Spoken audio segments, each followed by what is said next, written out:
when you put what you've chosen for this situation into action with all that craziness, it's either going to work or it's not going to work. You are going to be required to adjust, I promise. If it's not working, you got to do something else. If it has worked and the threat is now stopped, you got to stop. Even though you're in fear of your life, even though you're very angry about it, you have to stop. Why? Because we're the righteous. We're the good guys. All right?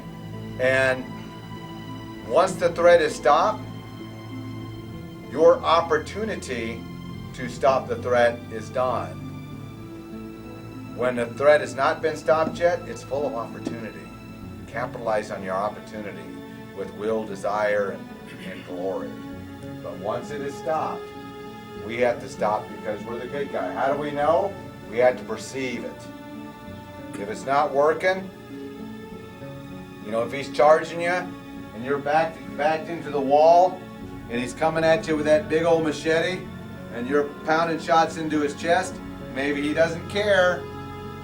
Maybe he doesn't care that you're blowing his insides out, because a human body can go for 10, 12, 15 seconds without a heart pumping blood anymore, still have enough hydraulic energy to cut your head off.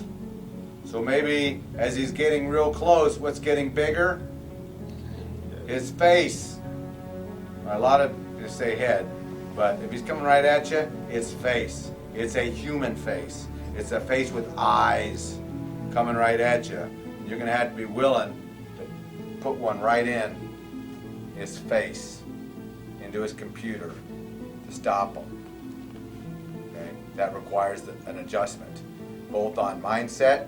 Holy smokes, I got to look another human in the eyes and blow his face off.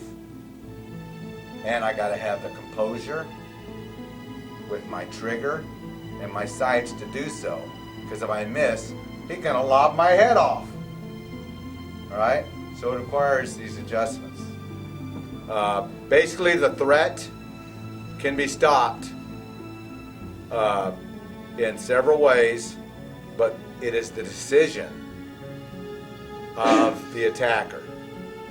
Because you could just go, John, or Nat's already got a gun. Nat, I could go, drop the gun! Leave me alone! Run away! And he drops the gun, and he runs away. The threat is stopped. Is it not? Right. Okay, he has stopped the threat. He has decided to stop because of my command presence and verbal commands. Okay? Now, if he is so motivated that he continues being a threat, and I have to press the trigger, bam, and I have to press it again, bam, bam, bam, and I have to probably put one between his eyes, kaboom, and blow his cauliflower over the wall, okay? Again, now the threat is stopped, okay? But all this is due to the attacker's decision, okay, to be a threat or a continued threat. All I can do is abide by the attacker's request. Okay, let me explain this. When the attacker puts you in a position of serious bodily injury or death is imminent to you or someone you care about, okay, you are now obligated to stop that person. Whether it's with command presence, display of deadly force, verbal commands, and or use of deadly force through as many shots it takes until he either complies or dies or somewhere in between. It's not our choice. It's his, and we are complying with his request. Everybody understand that? We don't wake up in the morning going, I feel like killing somebody today. I think I'm going to kill someone. No, this person, this attacker, asks us to stop them. So, what is our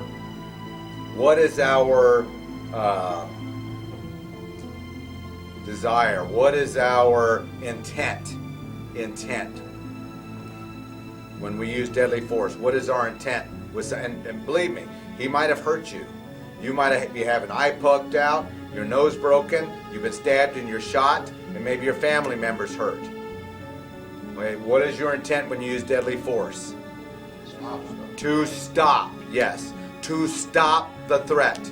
Not to kill, not to maim, not to incapacitate, not to punish. To stop the threat. Everybody understand that? Is there a difference between incapacitate and stop? Yeah, if my intent is to incapacitate and I shoot him, bam, and he drops the gun, and he's still standing there, and he's wiggling his fingers, they still work. I'm not done yet. I'm gonna have to maybe get him at about the 6th vertebrae, sever his spinal column, so I can incapacitate him if my intent is to do so. Okay. If my intent is to kill, I'm not done yet. He may have dropped his gun, but he's still alive. So our intent is not to incapacitate. Our intent is not to kill. Our intent is to stop. Whose choice is it whether he lives or dies? His. His.